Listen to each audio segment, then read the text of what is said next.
મિત્રો, આ વાત એ સમયની છે જ્યારે હું બસમાં જતી હતી. ત્યારે બસમાં એક જોરદાર છોકરો આવીને મારી બાજુની સીટમાં બેસી ગયો.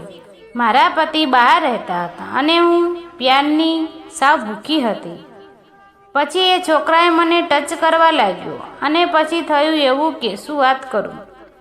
તો ચાલો મિત્રો વાર્તા શરૂ કરીએ. મિત્રો, મારું નામ જાનવી છે અને મારી ઉંમર 32 વર્ષની છે અને હું દેખાવામાં જોરદાર લાગું છું અને મારો રંગ પણ સારો છે અને હું એકદમ ફિટ છું.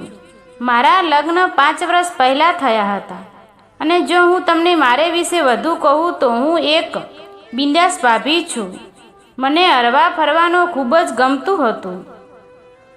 આ ઘટના મારી સાથે 2 મહિના પહેલાં બની હતી, જ્યારે હું બસમાં જઈ રહી હતી.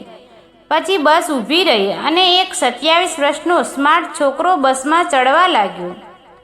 તેને જોઈને મારું મન ઉભરાવા લાગ્યું અને અચાનક બસ ઊભી રહી અને મારી સીટ પાસે બેઠેલી મહિલા નીચે ઉતરવા લાગી અને એ છોકરો મારી બાજુમાં બેઠો.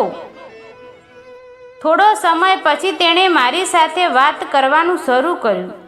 તેણે પોતાનું નામ રાજેશ જણાવ્યું અને મેં પણ મારું નામ જણાવ્યું. ત્યારે મેં સાડી પહેરી હતી અને એમાંથી મારી પાતળી કમર દેખાતી હતી અને એ છોકરાની નજર વારંવાર ત્યાં જતી હતી. હવે મારું મન પણ એના ઉપર આવી ગયું હતું એટલે મેં એની સાથે વાત કરવાનું ચાલુ રાખ્યું. આ દરમિયાન અમે ઘણી વાતો કરી અને વાત કરતી વખતે હું એને ક્યારેક ટચ કરતી હતી તો ક્યારેક સ્માઇલ પણ આપતી હતી અને એ પણ મને ટચ કરવા લાગ્યો હતો.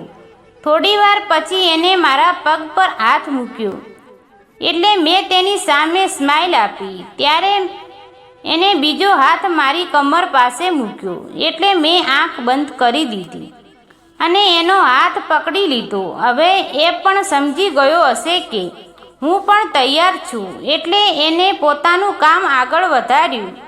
હવે હું સાવ પાણી થઈ ગઈ હતી. પછી મારું સ્ટેશન આવ્યું અને મારી નીચે ઉતરવું પડ્યું અને એને પણ મારી પાછળ નીચે ઉતરવા લાગ્યો. ત્યારે બપોરનો 1 વાગ્યો હશે અને પછી અમે બાજુના ગાર્ડનમાં આવ્યા અને ત્યાં અમે થોડી મસ્તી કરી, પણ ત્યાં વધુ લોકો હતા એટલે અમે બીજું કંઈક ના કરી શક્યા.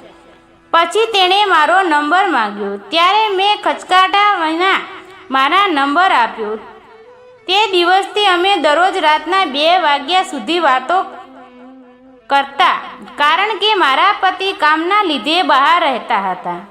આ રીતે 1 મહિનો વીતી ગયો. પછી અમે એક દિવસ મળવાનું વિચાર્યું અને એ મને તેના મિત્રના ઘરે લઈ ગયો જ્યાં બેડરૂમ પણ હતો. પછી એને દરવાજો બંધ કર્યો અને મારી પાસે આવીને મને હગ કરી લીધો અને મેં પણ તેને હગ કરી લીધો. ત્યારે મને ખૂબ જ મજા આવી રહી હતી અને કદાચ તે પણ સમજી ગયો હતો એટલે એણે મને ટચ કરવાનું ચાલુ રાખ્યું.